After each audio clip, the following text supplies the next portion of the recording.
देख लिया ना आपने। आज आपको लग रहा होगा कि मैं ये क्यों बता रहा हूं, लेकिन सीडीएस ने इस ओर इशारा किया है। ये हमें सीरियस लेना होगा, गंभीरता से लेना होगा।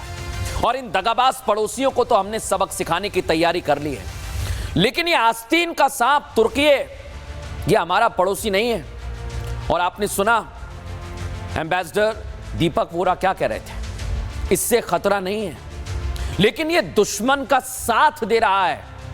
हमारे लिए यह अब किसी दुश्मन से कम नहीं है, इसको अब सबक सिखाना ही होगा। और ये जो बांग्लादेश कल का पैदा हुआ, ये चाटुकार बांग्लादेश में क्यों कह रहा हूं आपको पता है?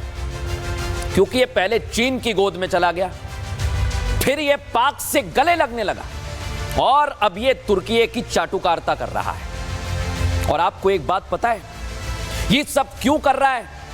क्योंकि इस बांग्लादेश को हथियार मिल सके, और ये जो इस्लामिक आतंकवाद है ना वहां पर, जो हमारे हिंदू भाइयों पर अत्याचार कर रहा है, उनको खाद पानी दे सके। ये हिंदुओं की रक्षा के लिए कुछ नहीं कर पा रहा है बांग्लादेश और वहां की यूनुस सरकार, लेकिन वहां हिंदुओं को मारा जा रहा है, और ये तुर्की के साथ साजिश रच रहा है हमारे खिलाफ। इसलिए मैं आज उसे चाटुकार कह रहा हूं, इस्लामिक आतंकवाद को बढ़ावा दे रहा है। और आप भी इसे यही कहिए, क्योंकि ये मान नहीं रहा है, ये हमारे खिलाफ साजिश रच रहा है। इसलिए कह रहा हूं कि इन लोगों का चेहरा देखिए आप, एक दो नहीं, तीन तीन चार चार दुश्मन हमारे। और ये लोग एहसान फरामोश हैं, तुर्की वाले। हमने इनकी मदद की, ये हमारे खिलाफ साजिश रच रहे हैं। और बांग्लादेश तो ये अपनों का नहीं हुआ, ये हमारा क्या होगा? ये यूनुस सरकार वहां के हिंदुओं को मार रही है, इस्लामिक आतंकवाद को बढ़ावा दे रही है, ये भारत के खिलाफ साजिश रचेंगे। ये पहले दिन से ही साफ हो गया था, लेकिन अब भारत को मजबूत होना होगा। विशेष तौर पर आज मैं उन राज्यों के लोगों को एक संदेश दे रहा हूं, सचेत कर रहा हूं, जिनकी सीमा बांग्लादेश से लगी हुई है। ये आपके राज्य में साजिश करेंगे, वहां घुसपैठ करेंगे, वहां से भारत को कमजोर करेंगे, लेकिन आपको और हमें इनके खिलाफ एक मजबूत दीवार बनकर खड़ा होना होगा। आप लोगों को मेरे साथ आना होगा, भारत की सेना के साथ आना होगा, क्योंकि आप लोग भारत की ताकत हैं, और इन दुश्मनों को आपके दम पर ही हम पस्त करेंगे।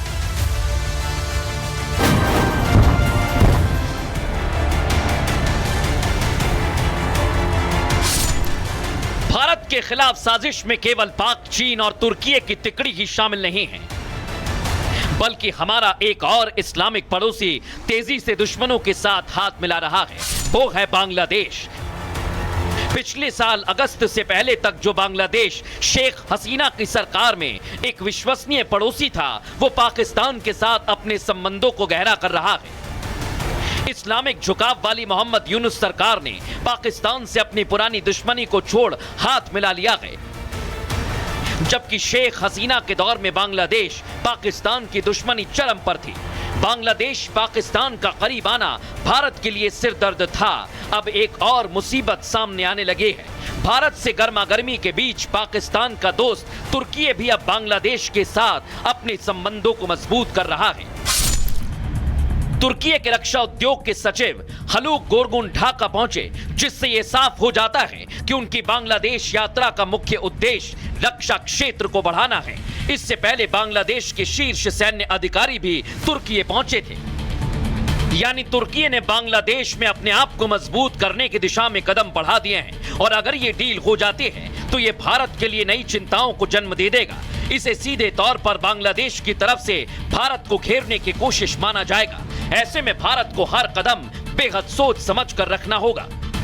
आज तुर्की को भी हम मैसेज दे रहे हैं।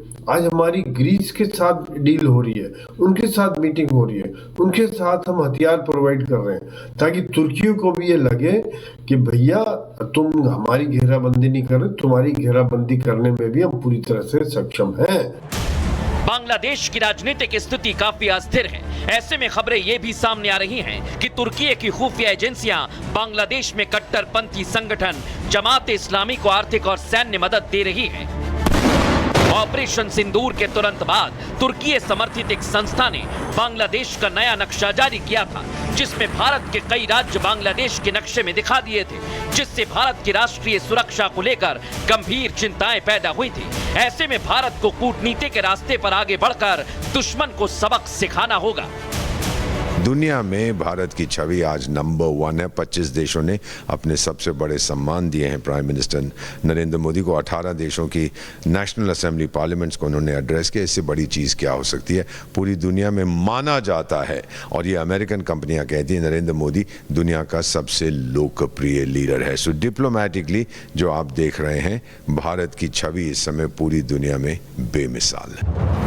तुर्की का बांग्लादेश को सैन्य सहयोग दक्षिण एशिया में भारत के लिए बड़ा खतरा भी बन सकता है, क्योंकि दुश्मनों का प्लान भारत को चारों दिशाओं में घेरने का है। इसलिए हम सबको एकजुट रहना होगा, जिससे भारत की सुरक्षा पर दबाव बन सकता है। इससे निपटने के लिए भारत की योजना तैयार है, क्योंकि हमारी सेना के लिए राष्ट्र सर्वोपरि है।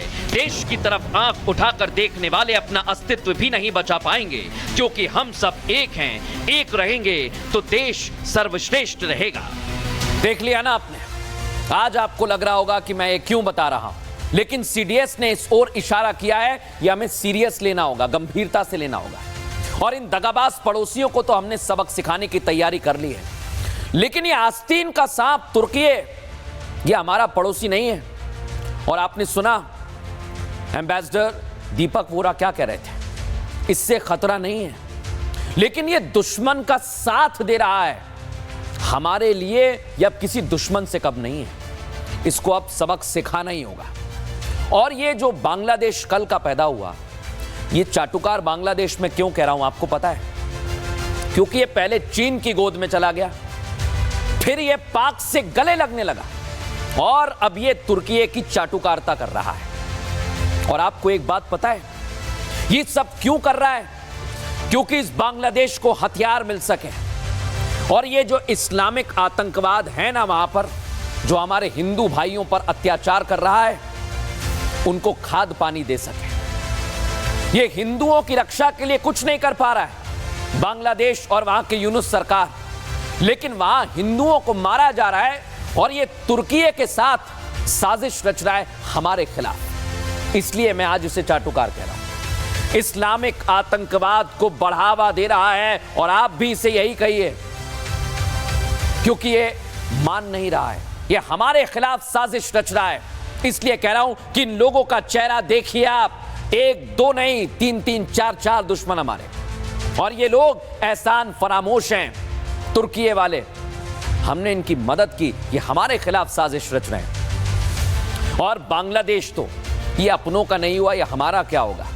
ये यूनुस सरकार वहां के हिंदुओं को मार रही है, इस्लामिक आतंकवाद को बढ़ावा दे रही है, ये भारत के खिलाफ साजिश रचेंगे। ये पहले दिन से ही साफ हो गया था, लेकिन अब भारत को मजबूत होना होगा।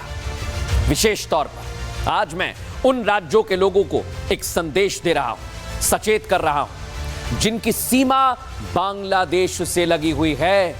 ये आपके राज्य में साजिश करेंगे, वहां घुसपैठ करेंगे, वहां से भारत को कमजोर करेंगे, लेकिन आपको और हमें इनके खिलाफ एक मजबूत दीवार बनकर खड़ा होना होगा। आप लोगों को मेरे साथ आना होगा, भारत की सेना के साथ आना होगा, क्योंकि आप लोग भारत की ताकत हैं, और इन दुश्मनों को आपके दम पर ही हम पस्त करेंगे।